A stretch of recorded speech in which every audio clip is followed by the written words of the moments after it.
ஆனா இப்போ ரீசன்ட் டேஸ்ல பாத்தீங்கன்னா நிறைய சினிமா பிரபலங்கள் வந்து இந்த போதைப் பொருள் பயன்படுத்தி கையும் களவுமா வந்து காவல்துறை கிட்ட சிக்கினதாகவும் சில பேர் வந்து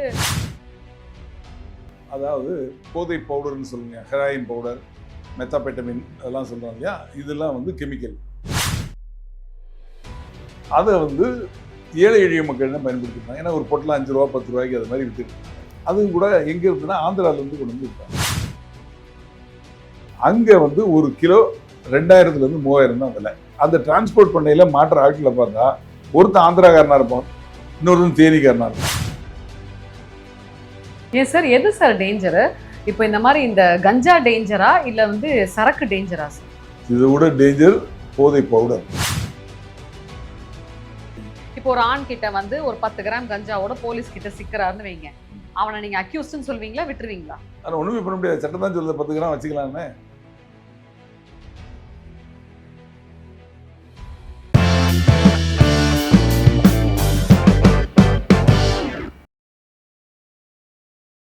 ஜெம் டிவி நேயர்களுக்கு அன்பார்ந்த வணக்கம். நான் உங்கள் தொகுப்பாளர் விஜேடினா. இந்த நேர்காணல்ல நம்ம கூட retired assistant commissioner of police Rajaram sir இருக்கார். வணக்கம் சார். சார் ஒரு முக்கியமான சந்தேகம், அதாவது பார்த்தீங்கன்னா இந்த போதை பொருள் அப்படின்னாலே நம்ம எல்லார் மனசுலையும் டக்குன்னு மைண்டுக்கு என்ன வரும் அப்படின்னு பார்த்தீங்கன்னா இந்த கீழ்த்தட்டு மக்கள் தான் அதிகமாக பயன்படுத்துவாங்க அப்படின்னு சொல்லிட்டு. ஆனால் இப்போ ரீசன்ட் டேஸில் பார்த்தீங்கன்னா நிறைய சினிமா பிரபலங்கள் வந்து இந்த போதைப் பொருள் பயன்படுத்தி கையும் களவுமா வந்து காவல்துறை கிட்ட சிக்கினதாகவும் சில பேர் வந்து ஒரு சில விஷயங்கள் பண்ணி மாட்டிக்கிட்டதாகவும் பரபரப்பாக பேசப்படுது. இது எப்படி சார் பார்க்குறீங்க? அதாவது போதை பொருள் அப்படின்னு எடுத்துக்கிட்டா அதில் 2 வகை இருக்கு. ஒன்று வந்து கஞ்சா அது மாதிரி சம்மந்தப்பட்ட போதைப் பொருள், சாராயம், கஞ்சா இதெல்லாம் வந்து ஒரு போதைப் பொருளில் ஒரு வகை. இன்னொன்று வந்து கெமிக்கல் ட்ரக்ஸ். கெமிக்கல் ட்ரக்ஸா? ஆமாம், அதாவது போதை பவுடர்னு சொல்லுங்க, ஹெராயின் பவுடர், மெத்தாபெட்டமின் அதெல்லாம் சொல்கிறோம் இல்லையா, இதெல்லாம் வந்து கெமிக்கல்.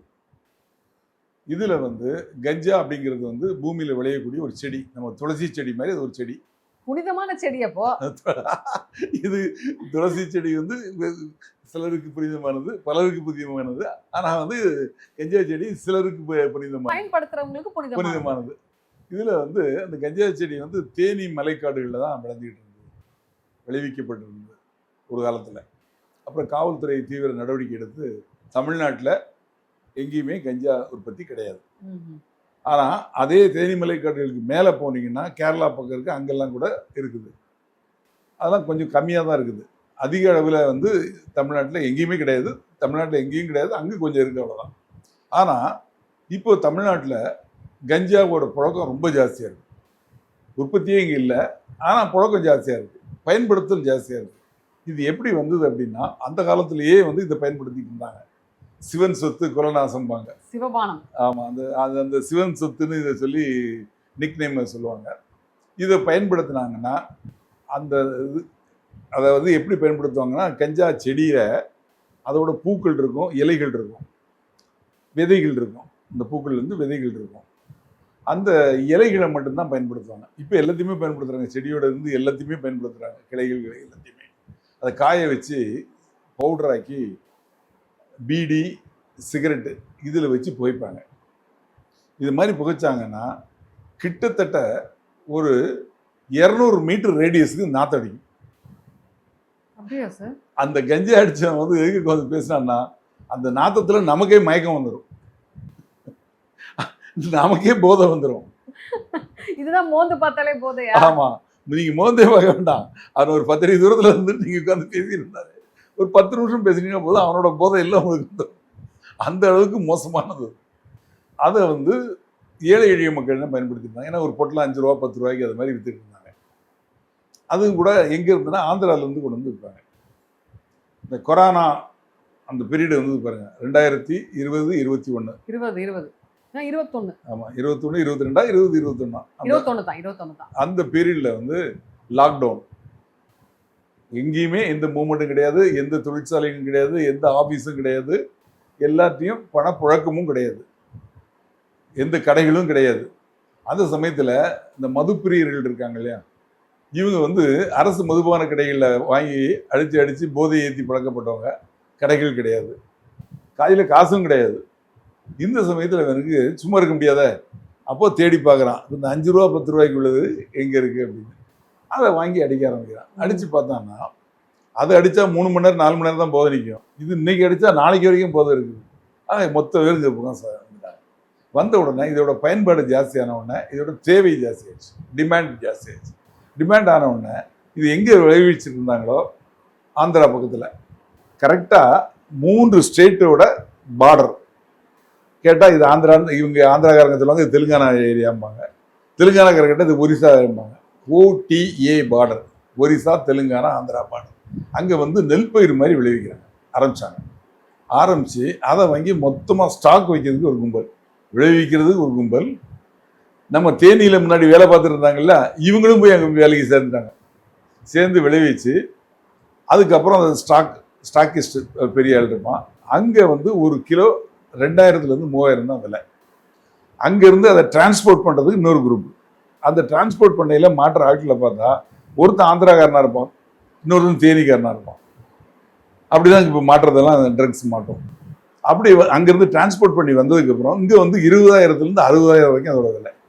அப்போ அது எவ்வளோ இந்த டிரான்ஸ்போர்ட்டுக்கு எவ்வளோ பணம் கொடுக்குதுன்னு பாருங்க, அதில் எவ்வளோ பணம் புழங்குதுன்னு பாருங்க, அதில் எவ்வளோ லாபம் கிடைக்குதுன்னு பாருங்க. இது எப்படி எடுத்துகிட்டு வராங்கன்னா ட்ரெயினில் எடுத்துகிட்டு வரான், பஸ்ஸில் எடுத்துகிட்டு வரான், காரில் எடுத்துகிட்டு வரான், பைக்கில் எடுத்துகிட்டு வரான், போட்டில் எடுத்துகிட்டு வரான், கருவாட்டுக்கு லாரியில் கூட ஏற்றிட்டு வரான்.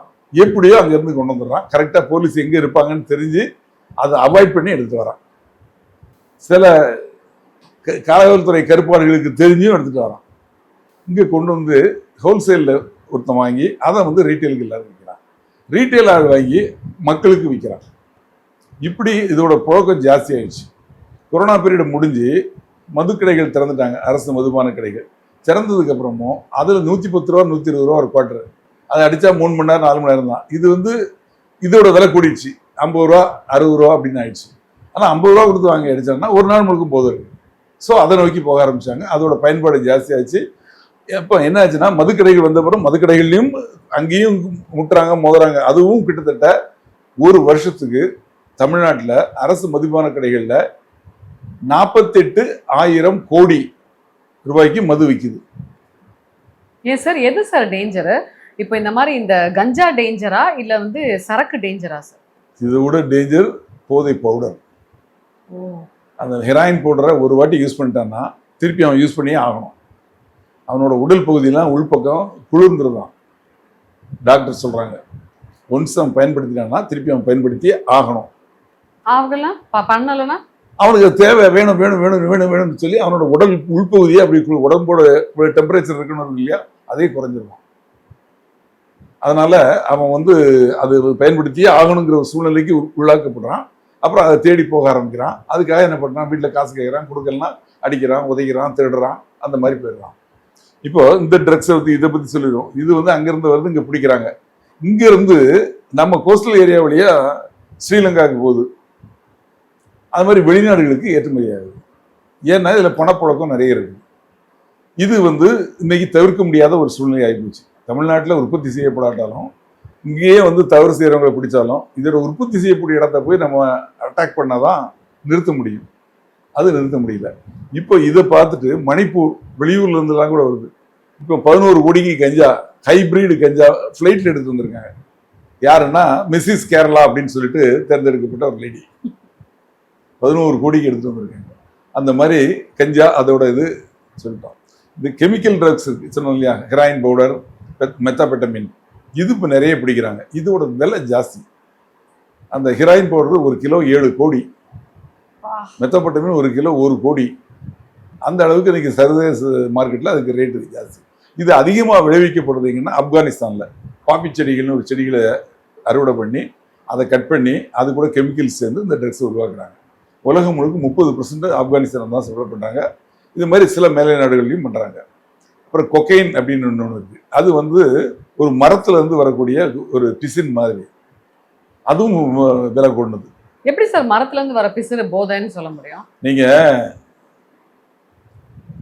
காட்டு யானைகள் வந்து ஒரு மரத்தில் நிறைய பழங்கள் இருக்கும், முட்டி மோதி அந்த பழங்கள் எல்லாம் பறித்து சாப்பிடும்.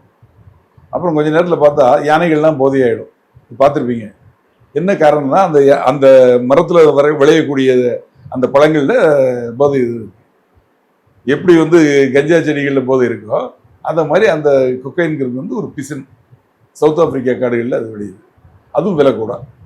இப்போ இந்த கெமிக்கல் ட்ரக்ஸ் இதில் என்னென்னா நீங்கள் அடித்தா வாசனையே வராது. அதனால பணக்காரங்க சினிமாக்காரங்க அதை பயன்படுத்துகிறாங்க. எப்படி கிடைக்குது உங்களுக்கு? வெளிநாட்டிலேருந்து வருது. எத்தனை கோடி ஆனாலும் கொடுத்து வாங்கிடுவாங்க. குஜராத்தில் முந்திரா துறைமுகம்னு அந்த துறைமுகத்தில் கண்டெய்னரில் மற்ற ஜாமான்களுக்கு இடையில 30,000 கோடிக்கு ஹெராயின் பவுடர் வந்தது. அந்த துறைமுகத்தையும் மூடிட்டாங்க. இப்போ அடிச்சா ஸ்மெல் வராது அப்படின்னு சொல்றீங்க. அப்ப எப்படிதான் போலீஸ் வந்து அவங்கள கைது பண்ணிச்சு, எப்படி கண்டுபிடிச்சாங்க? அதுதான் மத்திய போதைப்பொருள் புலனாய்வு பிரிவுன்னு இருக்கு. அவங்களுக்கு தெரியும் இவங்களை யார் இது மாதிரி பண்றாங்களோ அவங்கள ட்ராக் பண்ணுவாங்க. இவங்க யார் கூட பேசுறாங்க, யார் கூட பழகுறாங்க, எங்க போறாங்க அப்படின்னு சொல்லி இந்த நெட்வொர்க்கை அவங்க ஃபாலோ பண்ணிக்கிட்டே இருக்காங்க. ஃபாலோ பண்ணி தான் அவங்க பிடிக்கிறாங்க. இதுல வந்து இந்த 2 போதைப் பொருள்களுமே இப்போ நம்ம தமிழ்நாட்டை பொறுத்தவரை விற்கணும் அப்படின்னா காவல்துறை அவங்களுக்கு தெரிஞ்சிடும். ஒரு நாள் 2 நாள் இருந்தால் தெரியாது. அது தெரியாமல் அவங்க விற்கவே முடியாது. அந்த காவல்துறை லோக்கல் போலீஸுக்கு தெரியும். இதுக்குன்னு மதுவிலக்கு அமல் பிரிவு போதைப்பொருள் தடுப்பு பிரிவுன்னு இருக்காங்க காவல்துறை. 2ஐயும் மெர்ஜ் பண்ணியிருக்காங்க. அவங்களுக்கும் நிச்சயமாக தெரியும். இதை விட ஆளுங்கட்சிக்காரங்களுக்கு தெரியாமல் நிச்சயமாக பண்ணவே முடியாது. ஆக இதை தடுக்கணும் அப்படின்னா தடுக்க முடியல. காவல்துறை அரசாங்கம் நிறைய நடவடிக்கை எடுத்துகிட்டு இருக்கு. இருந்தாலும் தடுக்க முடியாததுக்கு காரணம் என்னன்னா இந்த கூட்டணி தான். இந்த கூட்டணியை பிரேக் பண்ணணும். எந்த ஆளுங்கட்சியாவது தன்னோட கட்சிக்காரங்களை வந்து தப்பு பண்ணியிருக்காங்க அப்படின்னு சொல்லி இந்த கேஸில் அரெஸ்ட் பண்ணி ரிமாண்ட் பண்ணுவாங்களா? பண்ண மாட்டாங்க. அதனால தான் இதை தடுக்க முடியல. காவல்துறையில் தவறு செய்கிறவங்க அவங்களே அக்யூஸ்ட் ஆக்கி ரிமாண்ட் பண்ணுங்க. அப்போ தான் அது குறையும். அதே மாதிரி அரசாங்கம் என்ன பண்ணணும் அதை தடுக்கணும் அப்படின்னா முதல்ல செய்ய வேண்டியது அங்கே வித்தவன் அதுக்கு சப்போர்ட்டாக இருந்த போலீஸு சப்போர்ட்டாக இருக்கக்கூடிய கட்சிக்காரன், அது எந்த கட்சியாக கூட இருக்கலாம், ஆளுங்கட்சியாகவும் இருக்கலாம். புது ஆளுங்கட்சிக்காரங்க தான் சப்போர்ட் பண்ணுவாங்க. அவங்களையும் சேர்த்து ரிமாண்ட் பண்ணாங்கன்னா இதுக்கு ஒரு விடிவு காலம் பிறக்கும். 2வது இந்த போதைப்பொருள் தடுப்பு சட்டம் அப்படிங்கிறது வந்தப்போ 2000 கொண்டு வந்தாங்க.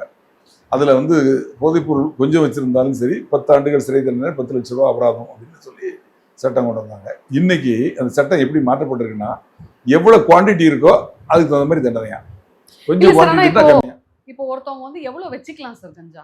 நீங்களும் நானும் ஆளுக்கு 10 கிராம் கஞ்சா மருத்துவ பயன்பாடுகளுக்காக வச்சுக்கலாம். அதுதான் நான் கேட்க வரேன். என்ன மருத்துவ பயன்பாடு அதுல இருக்க போகுது? அதாவது இந்த போதைப் பொருள்கள்லாம் வந்து மனநிலை பாதிக்கப்பட்டவங்க இருக்காங்க இல்லையா, அது மாதிரி பாதிக்கப்பட்டவங்களுக்கு ட்ரீட்மெண்ட்டுக்கு யூஸ் பண்ணுவாங்க. அந்த ட்ரீட்மெண்ட்டுக்கு யூஸ் பண்ணுறதுக்காக வந்து நாங்கள் இதை பயன்படுத்துகிறோம் அப்படின்னு. சார் அது கொடுத்தா என்ன சார் ஆகும்? என்னங்க? இப்போ மனநிலை பாதிக்கப்பட்டவங்களுக்கு கொடுத்தா அவங்க மயக்க நிலையில் இருப்பாங்க. ஐயோ, அவங்க வந்து அந்த ஒரு ஆக்ரோஷத்தை கொஞ்சம் குறைக்கிறது. சரி, எனக்கு ஒரு சந்தேகம். மனநல பாதிக்கப்பட்டவங்களுக்கு கொடுத்து ஆக்ரோஷம் இல்லாம மயக்க நிலையில இருப்பாங்கன்னு சொல்றீங்க. அப்ப அதே காவல்துறை தான் வந்து இவன் போதையில இருந்து கற்பழிப்புல ஈடுபட்டான் அப்படின்றாங்க.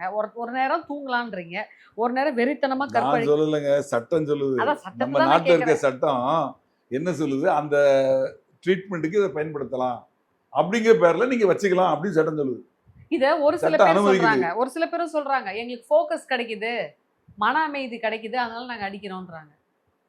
இருக்கலாம், யாருக்கு. அதாவது தவறு செய்யறதுக்கு 1000 காரணங்கள் நம்ம சொல்லலாம், அதை நியாயப்படுத்தி பேசலாம். ஆனா சட்டமே நியாயப்படுத்துங்கிறதுல தான் கஷ்டமா இருக்கு. தவறு செய்யறவன் வந்து கொலை செய்யறவன்லாம் அதுக்கு ஒரு நியாயத்தை வச்சிருப்பான். இதனால தான் நான் கொலை பண்ணேன் அப்படிமா. அல்ல, அவனுக்கு அது நியாயமாகப்படும். ஆனா சட்டத்துக்கு தப்பு. ஆனா இது சட்டமே சொல்லுது நீங்க வச்சுக்கலான்னு. அதுதான் நான் சொல்லுது, சட்டமே சொல்லுது. அடிப்படையில சொல்றீங்க சார்? சட்டமே போதைப் பொருள் தடுப்பு சட்டம், NDBS ஆக்ட். அந்த ஆக்ட் வந்து 2000 உருவாக்கப்பட்டது. அந்த ஆக்ட்ல வந்து முதல்ல வந்தப்போ போதைப் பொருள் எந்த பொருளை கொஞ்சமா வச்சிருந்தாலும் அதிகமா வச்சிருந்தாலும் அவனுக்கு 10 வருஷம் தண்டனை, 10 லட்ச ரூபாய் அபராதம். நானே நிறைய வழக்குகள் வாங்கியிருக்கேன், IO இன்வெஸ்டிகேஷன் ஆஃபீஸரா.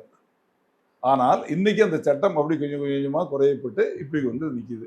அப்போ எப்படி வந்து நீங்க அந்த போதை பழக்கத்தை தடுக்க முடியும்? இப்போ ஒரு ஆண் கிட்ட வந்து ஒரு 10 கிராம் கஞ்சாவோட போலீஸ் கிட்ட சிக்கிறாருன்னு வைங்க, அவனை நீங்க அக்யூஸ்ட்னு சொல்வீங்களா, விட்டுருவீங்களா? ஆனால் ஒண்ணுமே பண்ண முடியாது, சட்டம் தான் சொல்லுது 10 கிராம் வச்சுக்கலாம்னு. இப்போ ஒரு ரூம்ல 4 பேர் தங்கியிருக்காங்கன்னா 40 கிராம் கஞ்சா வச்சுக்கலாம். அதுக்கு மீனிங் என்ன? இப்போ ஒரு பல்கலைக்கழகம் தாம்பரம் பக்கத்துல, அந்த மாணவர்கள்லாம் அந்த பல்கலைக்கழகத்தை சுற்றியே தங்கியிருக்கிறாங்க. கிட்டத்தட்ட 10,000 பேர். அவங்க வீடுலாம் ஒரு நாள் கம்ப்ளீட்டாக ரைட் பண்ணி பார்த்தா நிறைய வீடுகளில் இந்த கஞ்சாவும் பவுடரும் தான் பண்ணுது. அப்போ எளிய தலைமுறை எதை நோக்கி போயிட்டு இருக்குன்னு பாருங்க. சரி சார், இப்போ மருத்துவ குணம் அப்படின்னு சொல்றாங்களே, அப்போ ஒருத்தவங்க கஞ்சா அடிச்சாங்கன்னா நீங்க எவ்வளோ கேசஸ் பார்த்துருப்பீங்க, அவங்க மைண்ட் எப்படி போகும்? ஒரே ஃபோக்கஸ்டாக இருக்கும். கொலை பண்ணணும்னா கொலை பண்ணணும், அவனை வெட்டிக்கிட்டே இருப்பான். ஓ பாலியல் பலாத்காரம் பண்ணணும்னா தொடர்ந்து பண்ணிக்கிட்டே இருப்பான். ஐயோ ஒருத்தனை அடிக்கணும்னா அடிச்சுக்கிட்டே இருப்பான், திட்டணும்னா திட்டிக்கிட்டே இருப்பான். ஈவிரக்கமெல்லாம் இருக்காது. ரிஸ்க் தான் சார். இது தடுக்கணும் அப்படின்னா அரசாங்கம் என்ன பண்ணணும் அப்படின்னா அந்த சட்டத்தை கடுமையாக்கணும். அந்த கைப்பற்றப்படக்கூடிய போதைப் பொருள்களை வந்து லேபுக்கு அனுப்புகிறோம், அந்த லேபில் செக் பண்ணி அங்கே ரிப்போர்ட் கொடுக்கணும். கோர்ட் மூலமாக தான் அதிக அளவில் வழக்குகள் வர்றப்போ அதிக சாம்பிள்ஸ் வரும். அப்போ அவங்க செக் பண்ணி கொடுக்குறதுக்கு லேட் ஆகும். இதில் சட்டத்தில் என்ன சொல்கிறாங்க, அந்த குறிப்பிட்ட நாட்குள்ளே சார்ஜ் ஷீட் போடணும்னா அவங்க ஜாமீனில் விட்டுறாங்க. அப்போ அவங்க வெளியே போயிடுறாங்க. வெளியே போய் அதை தான் பண்ண போகிறாங்க. அது தண்டனையை கடுமையாக்கப்படக்கூடிய அளவுக்கு சட்டம் மாற்றப்படணும். லேபெல்லாம் அதிகப்படுத்தணும். இது விசாரிக்கக்கூடிய நீதிமன்றங்கள் வந்து மாவட்டத்துக்கு கொண்டு துவக்குறோன்னு சொன்னாங்க. அது வரைக்கும் அந்த மாதிரி இல்லை, அது துவக்கப்படணும். அதே மாதிரி இந்த மது பழக்கம் போதை பழக்கத்துக்கு அடிமையானவங்களை அதிலிருந்து வெளியே கொண்டு வர்றதுக்கு கவர்மெண்ட் வந்து ரீஹாபிலேஷன் சென்டர்ஸ் நிறைய துவக்கி அவங்கள வெளியே கொண்டு வரணும்.